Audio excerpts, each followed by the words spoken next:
Assalamualaikum warahmatullahi wabarakatuh. Perkenalkan, saya Elsie Yulianti Pakpahan, perwakilan dari kelompok 5, akan mempresentasikan hasil dari aplikasi yang telah kami buat. Bersama rekan saya, Bang Aryansyah Pakpahan, kami telah membuat sebuah aplikasi yang bernama Blood Information. Yang pertama, deskripsi mengenai aplikasi kami, di mana aplikasi Blood Information merupakan aplikasi yang dibuat untuk menampilkan beberapa menu seperti jadwal donor darah, stok darah yang tersedia, rumah sakit, ambulans, maps lokasi dari PMI, tanya jawab, dan juga tentang kami. Aplikasi ini dibuat dengan alasan untuk memudahkan masyarakat melihat stok darah yang mereka butuhkan yang tersedia di PMI tanpa perlu datang secara langsung ke PMI. Dengan aplikasi ini, tentunya akan membuat masyarakat lebih tahu banyak hal, lebih tahu banyak informasi secara lebih tepat, lebih cepat, dan hemat waktu mengenai donor darah ataupun stok darah yang mereka perlukan. Yang kedua, mengenai tujuan dari aplikasi Blood Information ini, satu, bisa mengetahui stok darah yang tersedia dan yang tidak tersedia di PMI. Tujuan yang kedua, mengetahui jadwal donor darah. Dan tujuan yang ketiga adalah mengetahui rumah sakit yang menyediakan layanan donor darah dan juga ambulans yang bisa membantu masyarakat. Berikutnya mengenai manfaat dari aplikasi Blood Information. Manfaat dari aplikasi ini adalah untuk membantu masyarakat agar lebih mudah dan efisien dalam hal mengetahui stok darah yang ada di PMI, baik itu untuk mengambil darah ataupun untuk donor darah, tanpa perlu datang secara langsung ke kantor PMI. Berikutnya, saya akan menjelaskan mengenai menu-menu yang ada di aplikasi Blood Information. Sebelum kita masuk ke halaman utamanya, pastikan kita sudah memiliki akun untuk dapat masuk ke Blood Information. Setelah mengisi email dan password, kita akan login.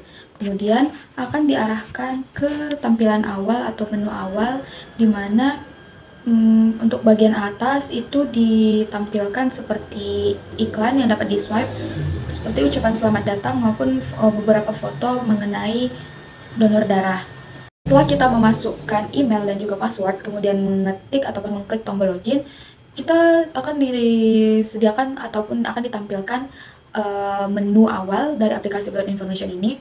Seperti yang kita lihat di bagian kanan atas, pojok kanan atas ada dua icon. Yang pertama icon chat dan juga yang di sebelahnya yaitu seperti icon profil. Nah, icon chat ini berfungsi untuk mengirim pesan dan juga icon profil merupakan profil dari pengguna si aplikasi Blood Information ini. Kemudian di bagian bawah ada pilihan beberapa menu dari aplikasi Blood Information tersebut. Yang pertama ada aplikasi ambulans yang menampilkan mengenai jumlah setiap ambulans yang tersedia di rumah sakit. Seperti di Rumah Sakit Murni Teguh terdapat 3 unit ambulans, Rumah Sakit Adam Malik ada 1 unit ambulans, dan seterusnya. Kemudian di menu yang kedua yaitu rumah sakit. Untuk rumah sakit ini ketika diklik akan tampil seperti gambar berikut, di mana maksudnya adalah untuk menampilkan lokasi rumah sakit yang dapat melayani donor darah, seperti Rumah Sakit Adam Malik, Rumah Sakit Pringadi, Rumah Sakit Murni Teguh, dan juga Rumah Sakit Royal Prima. Nah, untuk menu berikutnya ada mengenai stok darah. Ketika kita klik menu stok darah, maka yang akan tampil adalah beberapa stok darah yang tersedia di PMI ataupun di beberapa rumah sakit. Seperti stok darah untuk golongan darah A itu tersedia 12 kantong, untuk stok darah golongan B tidak tersedia ataupun 0. Untuk stok darah golongan O tersedia 47 kantong dan begitu juga seterusnya. Setelah itu, menu berikutnya yang ditampilkan atau yang disediakan mengenai jadwal informasi donor darah. Ketika kita klik, maka akan muncul jadwal-jadwal yang dapat untuk melakukan donor darah. Misalnya di hari Senin tanggal 10 Juli 2023, untuk donor darah dapat dimulai dari pukul 7 hingga 12 siang. Untuk hari Selasa di tanggal 11 Juli 2023 juga sama, dapat dimulai pada pukul 7 pagi hingga 12 siang. Begitu juga seterusnya. Tapi untuk di hari Minggu, jadwal donor darah itu ditiadakan karena merupakan hari libur.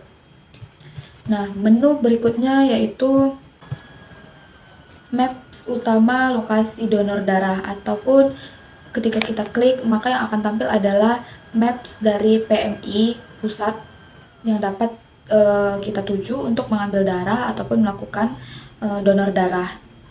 Kemudian menu berikutnya yaitu tanya jawab.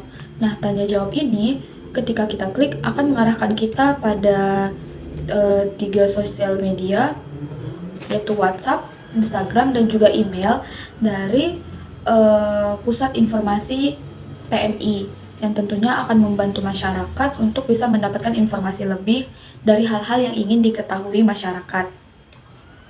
Dan yang terakhir yaitu menu tentang kami. Cukup sekian presentasi dari kelompok kami mengenai aplikasi Blood Information. Semoga bermanfaat untuk kita semua. Terima kasih atas segala perhatian. Assalamualaikum warahmatullahi wabarakatuh.